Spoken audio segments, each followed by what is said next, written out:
Hello, welcome to Real Film Snobs. I'm Brian Michael. That would make me Angela Yeager. We have a special episode for you this week. It's always special here on Real Film Snobs. We are, Brian says, not so much. But anyway, this is a continuation of an episode we did over the summer where we talked about our favorite actresses, past and present. And now we are finally getting around to our favorite actors. Yes, we made it gendered, which I know is not very 2020, but there you go. I wanted to do this episode in part because every single time I talk to my mother on the phone, she says, "When are you going to get to the actors?" So we're going to talk about our favorite actors first, past. So these are actors who are no longer with us, but we have decided this is the actor, the greatest actor that ever lived, I guess you could say. And then we'll go into the ones that are present day, still with us, and talk about those, our picks for those. So anyway, boy, that was a rough intro, wasn't it, Brian? So we'll go on to my favorite actor past, which I think is also Brian's, but he was gentlemanly and let me take this one. Because really, if you're a film fan, there isn't really any debate, is there? Who is the greatest actor of all time? It is Cary Grant. Maybe, some theater people will say Sir Laurence Olivier. No. There's lots of, I know Brian will definitely not say that, but I feel like there's no debate that it should be Cary Grant. I was looking up today, Cary Grant, one of his earliest performances, 1933, with She Done Him Wrong with Mae West. Wow. It shows a quality of his that I think became actually a quality he had even as he became a bigger star, which is that he worked very well with women and he was a generous actor. He was not one of these male actors who felt like he had to upstage the woman. He always gave, and he was known for giving his female leads lots of time, room for them to showcase their performance. One of the things about Cary Grant is he had this period. He started acting in the early 30s and he went through the 60s. So he had a 30-year run. He actually could have gone longer. He chose to retire from acting on purpose because he was just a really awesome guy, I guess. But he thought it was very uncomfortable that they kept casting him with these very young women. He did Charade in 1963, where they cast him with a much younger Audrey Hepburn, and he just started getting tired of that, and that was happening over and over again. He said, I'm going to go out while it's good, and I have had this great career, and I don't want to embarrass myself, and I respect that. But he had this period in the late 30s and early 40s. Let me just say this. From 1938 to 1940, 2-year period, 2 years, that's it. He released The Awful Truth, Bringing Up Baby, Holiday, Only Angels Have Wings, His Girl Friday, Philadelphia Story. All of those films in 2-year period. For any other actor, if they did those films their entire life, they would be golden. I mean, all of those films are masterpieces. He did that in a 2-year period. I mean, when I saw that, I've seen all those movies, but I never really thought about it that way before. Yeah, the great thing about it, well, with all great actors, he worked with some, as you mentioned, he worked with some great leading ladies, and he wasn't afraid to be the second banana. He wasn't afraid to share the screen, and he worked with some amazing directors. He worked with Hawks and Hepburn on Bringing Up Baby, Leo McCarey with Irene Dunn, Hawks again with Rosalind Russell, Hitchcock movies with a bunch of blondes, Joan Fontaine, Ingrid Bergman, Grace Kelly, Eva Marie Saint, and A Fair to Remember with Leo McCarey again. Frank Capra, he worked with George Cukor, he worked with Jean Arthur, again with Hawks. I mean, he just worked with everybody. Mae West said if he can speak, put him in a movie, he can act. And he was so incredibly funny. I mean, he did very few dramas, but he was very good in those. But his comedic timing was bar none the best. And he was a head circus performer in his background as Archie Leach. And so then he was able to, you'll see it in some of his movies where he does some tumbling and stuff like that.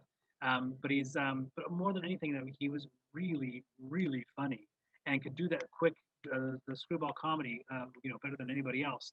There's Bruce Willis did a lot with Moonlighting, one of my favorite TV shows. James Woods is somebody who could do a quick dialogue. Robert Downey Jr. None of them would inspire your weakened knees when they got into a tuxedo. Cary Grant could. George Clooney is the only thing we've gotten kind of close, but Clooney has gotten nowhere near in terms of the quality of these Hmm. directors that he worked with, these actors that he worked with. Recently my mother watched, What's Up, Doc? It's a Bogdanovich film that was pretty much a knockoff Bringing a Baby with Katharine Hepburn doing Katharine Hepburn, Barbara Barbara Streisand. Streisand doing a good job. Ryan O'Neal, he's a good-looking guy, puts on these type of glasses, and no, it doesn't work. Cary Grant could. He played that character and Bringing Up Baby so perfectly that it isn't until that later on when David removes his glasses, she's like, "Oh, you are so handsome without your glasses," and it's like, "Oh yeah, it's Cary Grant." I totally forgot because we've been following around this bumbling buffoon, who just wants his intercostal clavicle. That's all he wants. Is just his bone. And yeah, but I mean, his movies not only were they funny, but they were very layered. I mean, he just did Yeah. some amazing work and worked with great directors and great leading ladies. Smart. And one of the reasons it was so hard to, when we get to our present actors, for me to pick one, is I kept comparing every modern actor to Cary Grant in terms of what you brought up is who is an actor who can do drama, romance, and comedy equally well. Like you said, George Clooney would be the closest, but his films are not very good. A lot of them. He doesn't work with the same level of directors. It's really, really hard. The only thing he didn't do is westerns. A lot of, but he could do action movies with like North by Northwest. So he could do action. He did war movies. So he had that huge range, which you don't always find. He wasn't only a comedic actor, but his comedies are, of course, what he's, of course, in romance. I don't know, Notorious and Affair to Remember. Those are both great romances as well, and he was super convincing in those. Well, you also got to remember Humphrey Bogart. I mean, he did do great romance with Casablanca. He was very good action. He could do comedy. He was very funny. He didn't do a lot of straight up comedies, but he could be very funny. So I know people right now are screaming at us and saying, "What about Jimmy Stewart? What about?" But yeah, Cary Grant just kind of tends to have a step up above There's a everybody. lot of great ones, and Jimmy Stewart would definitely be up there too. But for me, it was Cary Grant. I just, rewatched some of his films not too long ago, and his reaction shots, even when he's not saying anything, and they just pan to him, and you lose it. You're just cracking up. He has some fantastic shots in His Girl Friday that just make me laugh every single time. And he's saying I watched that nothing. opening sequence just makes me so happy, so very very happy. So we move on to mine.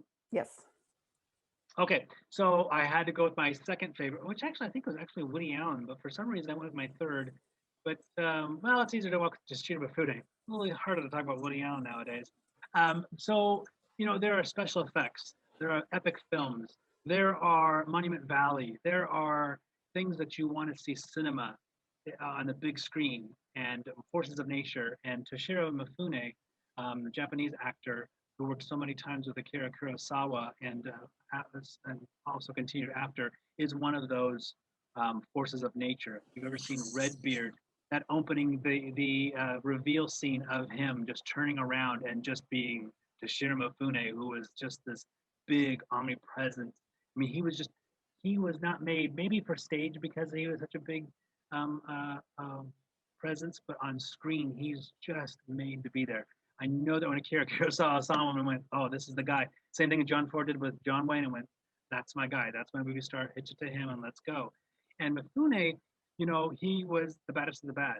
I mean, as much as I love John Wayne and all these tough guys, action movies, action movie stars, Toshiro Mifune was the guy that could play those roles and could act. He could do Hmm. period. He did samurai movies. He did Yakuza. He did contemporary. I'd never seen him in a bad performance. He Ever. Mm-mm. extroverts. He played introverts. Because of his character in Yojimbo and Sanjuro, that was the man with no name that Clint Eastwood built a career off of, and did that beautifully. He always had a little bit of a niche or something that his character did. He had some little kind of movement that he would do. That all of his characters had some sort of a twit, a tick, or that they did. Um, he played wild characters like in Rashomon, where he was a thief. He played calm, cool, collective characters. He played great swordsmen. He played poor swordsmen. I mean, he just did a lot of everything. Redbeard, High and Low, Senjuro Yonjimbo, A Throne of Blood, which was Shakespeare, by the way. Seven Samurai, where he wasn't even the star necessarily. And then Rashomon, and then Stray Dog. I mean, the list just goes on The and on Bad Sleep and on. Well. Bad Sleep. Well, And that's what I got so used to seeing him in a samurai, but then when you see him in something like High and Low, which is a contemporary one, it was just like, wow, this guy really, really has it all. And he was very funny, but not straight up comedy funny. But he could do things with the look. He could do things with the little movement that were really funny and could bring levity Yeah. to the scene.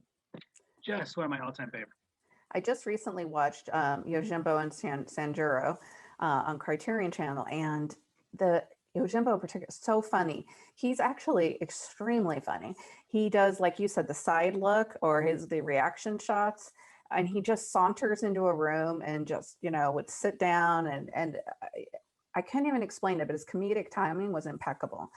There's so many scenes where I was just cracking up in that movie, and you forget that about him because he played so many serious, war, samurai, warlord type characters. And so you forget that he also had this great comedic timing. He seemed like he could pretty much do anything. Yeah, and he was Japan's biggest export there in terms of cinema, him and Kurosawa. Sadly, their relationship did bend towards the end, but they did have a big falling out after Redbeard because it took so long to film. He still continued with his popularity and doing a lot of stuff. It was in Shogun when I was a kid. It was on the TV movie from the 80s. And yeah, he turned down the role of Darth Vader or Obi-Wan Kenobi. He was offered both of them, which probably would be really interesting when you think about that. That would be awesome. But yeah, I absolutely highly recommend his movies, especially the ones with Kurosawa. Those are big, vast epics, and he can pull them right down just to where it's just his face, and you can have all these things going on, tracking shots, all this stuff, and you're watching Mifune. I mean, it's Hmm. to do, and he's just absolutely amazing. Especially if you're a John Wayne fan, honestly, I challenge you, watch this guy. He's right in there. Oh, I just absolutely love it. Yes, I agree. Would definitely be in at least my maybe top 5 or top 10. So You'll get there when you watch more. I've seen a lot now. Yojimbo and Sanjuro were actually two of the last ones I hadn't seen, weirdly. I wanted to watch them both together, and it's hard to find them both sometimes. So I own anyway, them. well, I know, but you never showed them to me. I actually bought them for you, I think. Oh yeah, I think you did. Yeah. So now we're on to the present day, which is slightly disappointing, I have to say. It's interesting. I had a hard time. I did. I had a harder time with actors. I knew actresses. We did not have this issue. I could have easily, I picked Juliette Binoche, but there were like 4 or 5 other actresses in there when we did the actresses one for present day that I could have easily subbed in. Julianne Moore, Tilda Swinton that you had. There were quite a few others. I had a much harder time with actors, and in part because of that range issue. I think I was trying to compare them all to the actors of the past, a Jimmy Stewart or Cary Grant. So my pick is Joaquin Phoenix. And one of the reasons The is Joker. because, yes, unfortunately, one of my least favorite performances of his, but that's okay. But he saved the movie. But one of the things about Joaquin Phoenix, he's a child actor. He started in the 80s with movies like Parenthood. Of course, was the younger brother of River Phoenix. So he had this great acting legend to live up to. And carved out a way for himself. I think one of his first roles that got him noticed, probably in the mainstream, was Gladiator in 2000, where he played the villain. Then he went on to play Johnny Cash in Walk the Line. And then the thing about him, though, and this is one of the reasons I picked him, is that I started to think of who are the actors that I look forward to no matter what they're in. And then they're also picking the great directors to work with, sort of like we talked about Cary Grant.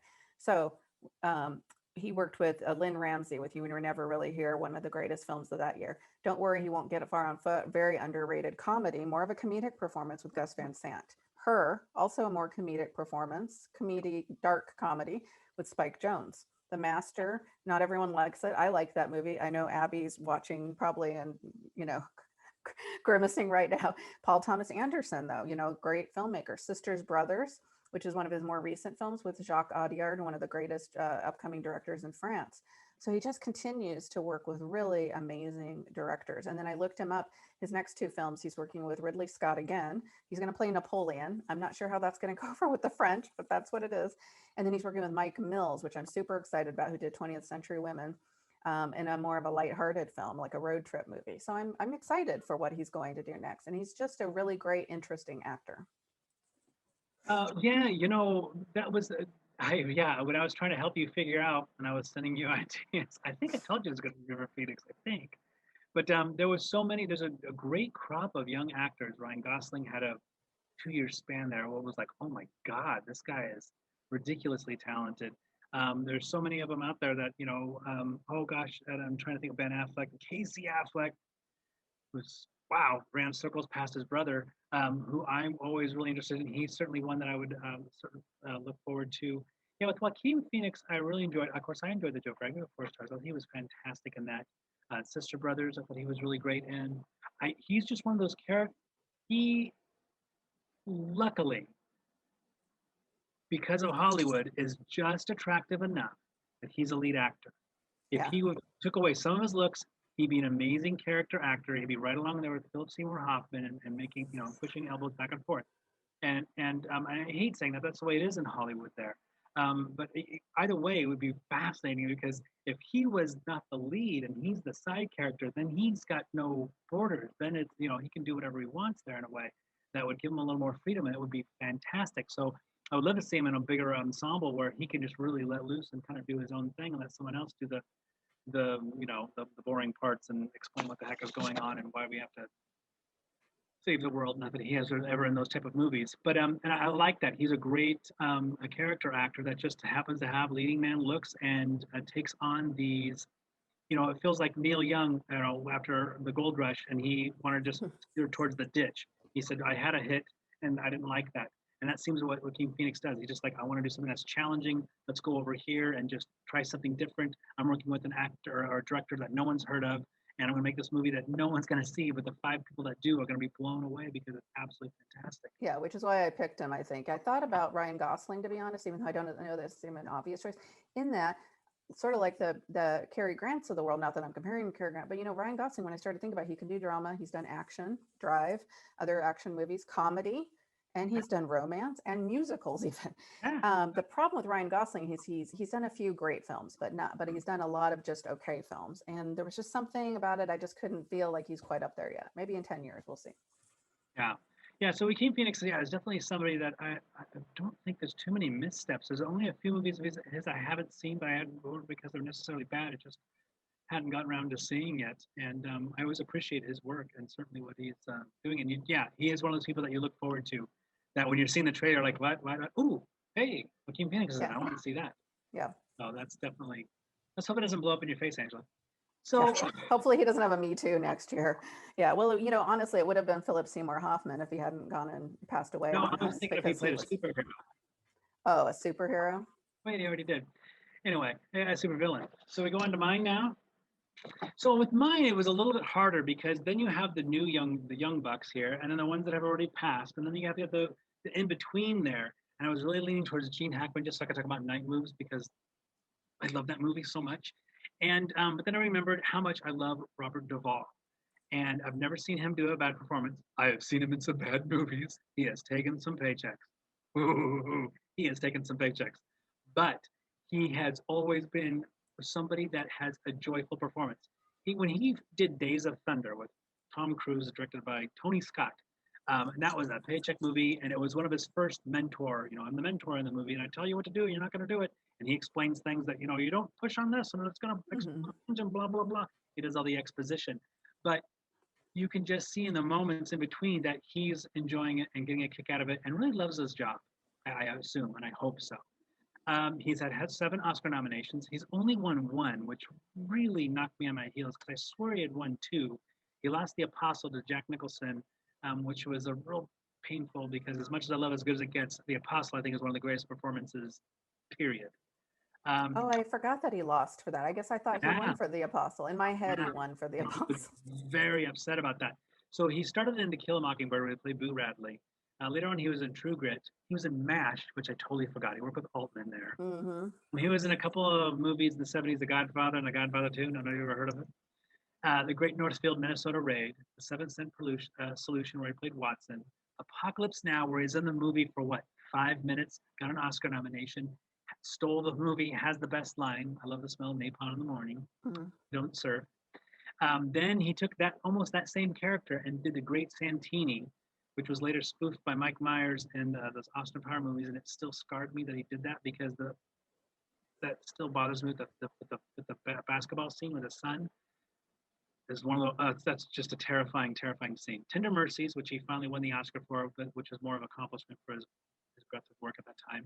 He was in Lonesome Dove, which doesn't hold up as well, but he's damn good in it. Days of Thunder, as I had mentioned there, and The Apostle. And but whenever he is in a movie, it always seems like he's never necessarily in a rush. He's going to take the time that it needs to. Tom Hanks described him as you could watch Robert Duvall count change. He would take the money from you, he would type it into the register, it would open up, and he would sit there methodically and just sit there and literally count the money as opposed to having a certain amount set where you could just do this and hand it. He says there's always a method to Robert Duvall's acting. My favorite scene that he is in is in The Godfather, where Sonny has, oh, spoiler, Sonny has been shot and killed. And he has to tell The Godfather, he has to tell Marlon Brando, the greatest of all, well, there's another one that's a great actor of all time, changed everything. And all of these young guys were so just amazed and awed to be working with him. He has this one little scene where he sits down and Brando says, you came down here, you had your drink, you need to tell me something, tell me what it is. Brando just Duvall takes a breath and they just have this measured conversation. He has to tell him your son, Sonny's dead. He's dead. They killed him and da da da da. And it's emotional, it's beautiful, and it just is this wonderful back and forth. Now, a lot of people complain about The Godfather 3. Who's not in The Godfather 3? Robert Duvall. He wanted more money, didn't get in it, and that's the missing chunk in there. As much as 2 misses Sonny, in my opinion, but Duvall just kind of comes in there. He's the concierge. He's the one that tells him, Michael, you can't do this. He gives the rules. He's the one who plays by the law of the land there. I mean, anytime he's in a movie, you can just watch him. Even if he's in the background, he's just interesting. It isn't so much that, as Katharine Hepburn would say, you can see the works going, but you can see his character thinking. Mm-hmm. That interesting or reacting. He has, in The Apostle, he has these outbursts, but other times he's thinking. And in The Apostle, where he has he's raising the money and doing the little tent sermons, and he walks with Jesus and he runs with Jesus. I can watch that over and over and over in a GIF. I absolutely love that. And so, yeah, Duvall, even though he hasn't been working as much lately, but he would be my modern actor that I just absolutely love. I think he's one of those guys that really brought in the method acting. I don't know if he was a method actor, but really pulled in that, that acting. He really, just comes in there and gives it his all, even if it's a stupid movie like Days of Thunder. And he is another one that's he's a character actor and a leading actor in some ways. Not a leading man in like a Tom Cruise type way, but he could carry a movie in his day. So I think that's another really notable thing about Duvall. And and like you said, he was in bad movies, but he never felt like, for the most part, he was phoning it in or gave a poor performance. He had this air of authority about him when he shows up in a scene. You're like, oh, okay, good, here I go. Okay, it's gonna get interesting now. It's like it was just that air of authority about his performances. So yeah, that's a great pick. I was trying to, there's so many from that generation. I thought about choosing, of course, De Niro or Pacino, but so many of their recent films, although they're starting to come back now with things like The Irishman, but gosh, Rocky and Bullwinkle, De Niro, I just couldn't bring myself to do it. Yeah, no.